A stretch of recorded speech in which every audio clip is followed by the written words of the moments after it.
Cette astuce Midjourney va révolutionner le monde de l'art. Concrètement, je vais vous montrer comment en quelques secondes générer des œuvres dans le style des artistes qui vous intéressent. Cette astuce, elle est vraiment très simple à mettre en œuvre, donc les répercussions pourraient être vraiment importantes. Est-ce que c'est bien? Est-ce que c'est mauvais? Ça, je vous laisserai me le dire en commentaire et je vous ferai part de ma réflexion en fin de vidéo. Mais avant ça, effectivement, je vais vous présenter l'astuce en deux temps. D'abord, je vais vous présenter la version simple qui va générer des résultats déjà plutôt pas mal, mais ensuite je vous donnerai la petite configuration supplémentaire qui va faire toute la différence. Nous sommes sur ma galerie Midjourney, vous voyez quelques œuvres que j'ai pu générer en préparant la vidéo. Moi je trouve ça vraiment exceptionnel, vous me direz ce que vous en pensez en commentaire. Je vous montre notamment celle-ci en plein écran, je trouve ça remarquable, c'est dans le style d'artiste que j'aime bien, que j'ai pu récupérer ici. On est vraiment très proche de la réalité et l'œuvre elle est unique finalement, elle a été générée par de l'intelligence artificielle et c'est ça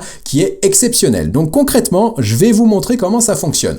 Pour cela, on va partir d'un artiste que j'adore, Noetu. Je vous mettrai le lien de sa galerie en description. Je vous encourage vraiment à aller voir ses œuvres, peut-être même que vous en connaissez certaines comme vous les voyez à l'écran. Et nous, ce qu'on va faire, c'est qu'on va récupérer son œuvre de Jimi Hendrix ici et on va utiliser une nouvelle fonctionnalité sortie sur Midjourney il y a quelques jours à peine. J'ai fait l'annonce sur la chaîne, je vous mets la vidéo qui s'affiche à l'écran et en lien dans la description dans laquelle je vous présente vraiment cette fonctionnalité en détail et ce que vous pouvez faire avec. Donc là, on va aller vraiment droit au but et cette fonctionnalité, c'est la fonctionnalité Describe. La fonctionnalité Describe, elle vous permet quoi? Elle vous permet à partir d'une image de générer des prompts qui sont censés vous permettre justement d'obtenir ce genre d'image. C'est ce qu'on appelle en langage technique du reverse prompt, et donc là comme vous le voyez on lui a soumis l'œuvre de Noetu et vous voyez derrière qu'il nous propose effectivement des prompts qui pourraient générer ce genre d'image. Derrière, une fois que vous avez fait ça,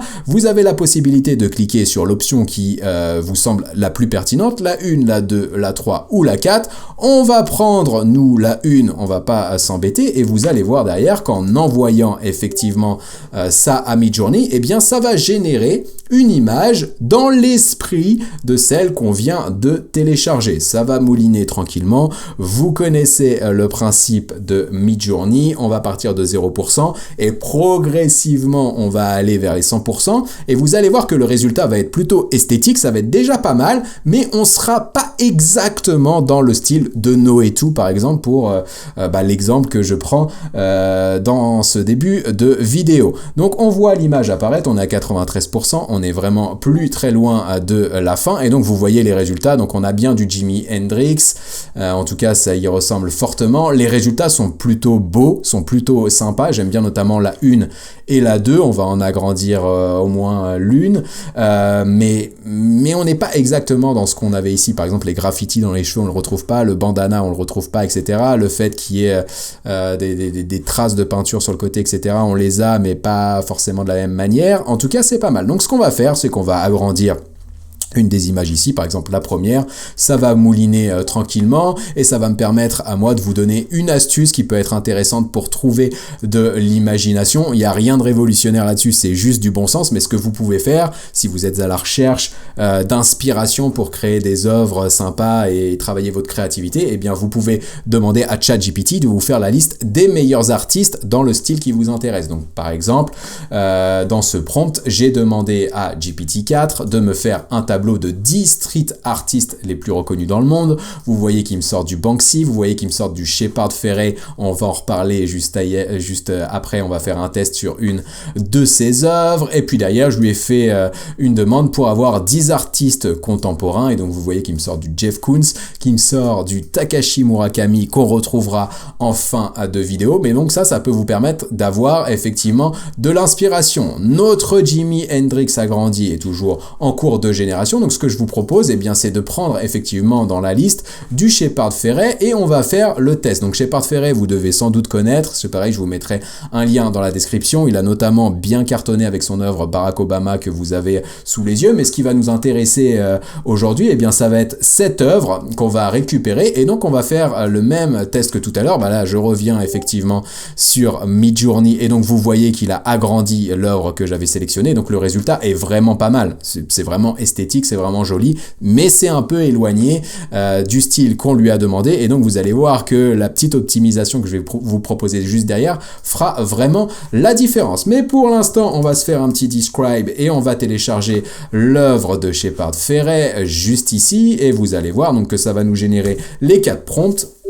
Et qu'on va pouvoir effectivement choisir le prompt qui nous paraît le plus intéressant par rapport à ce qu'on vient de soumettre. Donc par exemple ici, donc on voit qu'il nous demande bien, qu'il nous demande bien le style de Shepard Fairey ici. Donc on va cliquer sur le numéro 1 et on va voir ce qui se passe. Derrière, je vais pouvoir même vous donner une astuce, parce que là pour le coup on fait que entre guillemets copier-coller des arts, mais l'intérêt de cette astuce, c'est aussi vous de partir d'un style que vous aimez bien pour créer vos propres images. Et donc ce qu'on pourrait faire ici de manière très très simple pour l'exemple de la vidéo et pas passer des heures dessus, on pourrait très bien reprendre le prompt, faire la fameuse commande Imagine sur Midjourney pour générer des images, copier-coller effectivement le prompt qui va bien, et nous ce qu'on aimerait, c'est par exemple à la place d'avoir des femmes qui ont fait l'histoire dans un mouvement de 2017, eh bien c'est de lui demander par exemple d'avoir 3 cyborgs. 3 cyborgs à la place d'avoir des femmes et générer l'image à partir de ça. Et on va voir effectivement ce qui se passe. Donc là, vous voyez effectivement les résultats. Il reprend les textes, il reprend les principes d'affiche de Shepard Fairey. Hein, vous le voyez ici, effectivement. C'est généralement comme ça qu'il s'exprime dans ses œuvres. Donc on est plutôt pas mal.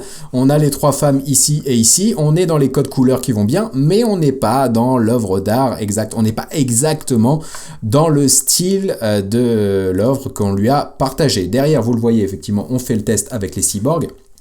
Là, pour le coup, comme j'ai enlevé effectivement ce qui peut porter préjudice ici, c'est les femmes qui ont fait l'histoire dans le mouvement de 2017, vous voyez qu'on va être plus dans une répartition en 3 parties comme dans l'œuvre qu'on a partagée et qu'on va être vraiment sur des cyborgs. Et là, pour le coup, c'est là où votre créativité va faire la différence, c'est là où vous pouvez vous éclater. Donc là, on se retrouve avec des cyborgs, on se retrouve avec le bon code couleur qui va bien, on a des images plutôt sympas dans le style, etc. Si vous aimez Shepard Fairey, si vous aimez l'image qu'on vient de partager, bah vous devez être satisfait, je pense, des résultats que vous avez ici. Mais c'est pas parfait. Et donc, la cerise sur le gâteau, eh bien, on va la tester sur une œuvre de Takashi Murakami et vous allez voir que ça fait vraiment des miracles, que ça fait vraiment, que les performances sont assez incroyables. Donc, on va prendre une œuvre d'art représentative de l'artiste qui est juste ici. Ce que j'ai fait pour gagner du temps dans la vidéo, c'est que j'ai déjà fait la fonctionnalité Describe et que j'ai déjà demandé les prompts à Midjourney. Et donc, plutôt que d'appuyer sur le 1 et de générer un résultat en fonction du prompt numéro 1, ce que j'ai fait, c'est que j'ai utilisé une technique qui fonctionne vraiment bien. J'ai fait une vidéo entière sur cette technique, donc je vous mets le lien dans la description et la vidéo s'affiche à l'écran. En fait, cette vidéo, elle s'appelle « J'ai entraîné ChatGPT à Midjourney V5 et les résultats sont vraiment fous ». Et en fait, ce que j'ai fait, c'est que j'ai transmis tout un tas d'informations sur le fonctionnement de Midjourney, pas mal de détails. Je lui ai donné tous les paramètres qui étaient possibles d'intégrer dans des prompts. J'ai fait ça en plusieurs parties pour ne pas avoir de bugs. Derrière, je lui ai donné des exemples de prompts que j'appréciais, que je trouvais performants et efficaces pour qu'il gagne en expérience. Et depuis, je garde vraiment ce fil de discussion Midjourney. Comme vous le voyez sur la gauche de l'écran, j'ai appelé ça Midjourney Machine. J'y reviens à chaque fois que j'ai besoin de travailler un prompt. Et donc, pour ce qui nous concerne aujourd'hui, pour la création d'œuvres d'art dans le style d'artiste qui nous intéresse, ce qu'on va faire, c'est qu'on va demander à ChatGPT, après l'avoir entraîné, de retravailler, d'optimiser le prompt qu'on a récupéré avec la fonctionnalité Describe. Et donc là, vous le voyez, j'ai copié-collé le prompt généré par Midjourney et je lui demande de retravailler ce prompt pour créer une image de grande qualité dans le style de Takashi Murakami. Et donc là, vous voyez qu'il me sort un prompt bien plus complet. Vous voyez effectivement qu'il donne beaucoup de paramètres pour configurer ce prompt. Et ce qu'on va faire, eh bien, c'est qu'on va le copier-coller et on va découvrir ça en live. On va voir si les résultats sont vraiment à la hauteur de ce que je vous promets depuis le début de cette vidéo. Mais normalement, je m'inquiète pas, vous allez voir, c'est vraiment incroyable. Je vais lancer la machine. Ça va mouliner tranquillement de 0 à 100% et vous allez voir que le résultat qu'on génère, eh bien finalement est vraiment à la hauteur de l'œuvre qu'on a téléchargée. Et c'est là où en fait où ça devient vraiment impressionnant. Midjourney et les outils de génération d'images par intelligence artificielle en général, c'est que effectivement on peut faire ce genre de choses. Après, comme je vous le disais précédemment en introduction de la vidéo, est-ce que c'est bien, est-ce que c'est pas bien, je vous laisse vous exprimer en commentaire. Moi, personnellement, je pense qu'il y a du bon côté à ça, c'est qu'on peut apporter l'art auprès des jeunes sous une manière vraiment ludique, interactive, et finalement, quand on fait ça, on fait connaître les artistes, on travaille aussi, on muscle entre guillemets la créativité des gens, donc je trouve ça vraiment pas mal. Et donc là, vous voyez pour le coup que les résultats sont vraiment dans l'esprit de l'œuvre qu'on a transmis. Et c'est assez incroyable. Et donc, pour conclure la vidéo, le petit truc en plus qu'on peut faire, effectivement, c'est de reprendre le prompt qui a été optimisé par ChatGPT, mais le mettre un peu à notre sauce, parce que c'est finalement ça l'intérêt aussi de la technique, c'est d'allier votre créativité à la sensibilité de l'artiste que vous appréciez. Et donc, ce qu'on va faire ici, c'est qu'on va faire un petit imagine, on va mettre le prompt, on va copier-coller le prompt qui a été généré par ChatGPT. Et ce qu'on va faire, c'est qu'on va remplacer le small dots and flowers juste ici par exemple, pour être vraiment dans l'extrême, on va mettre des ballons de foot à la place des soccer balls, et on va générer finalement une œuvre d'art en mêlant notre créativité par rapport au style aussi qu'on vient de partager avec Midjourney. Et vous allez voir que finalement, c'est assez intéressant, et c'est ça, moi, je trouve effectivement passionnant avec l'intelligence artificielle, c'est que vous allez pouvoir faire travailler votre créativité avec le style d'artiste que vous appréciez et voir un petit peu ce que ça donne et faire des tests, etc. Et vous allez tomber vraiment, je pense, sur des œuvres intéressantes que vous allez apprécier et que vous allez garder en favori dans votre galerie Midjourney. En tout cas, je vous encourage à faire le test.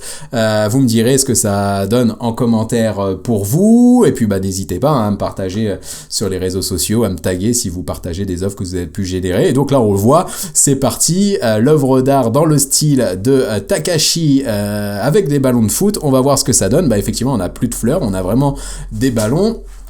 Et là, effectivement, j'ai l'impression que le numéro 1 va être vraiment avec des ballons de foot comme je l'ai demandé. C'est ça qui va être intéressant, c'est ça que je trouve vraiment incroyable. On va la télécharger, je l'agrandirai et je la mettrai en favori dans ma galerie. Vous pourrez retomber dessus juste derrière. Mais effectivement, là, les résultats sont assez incroyables, quoi.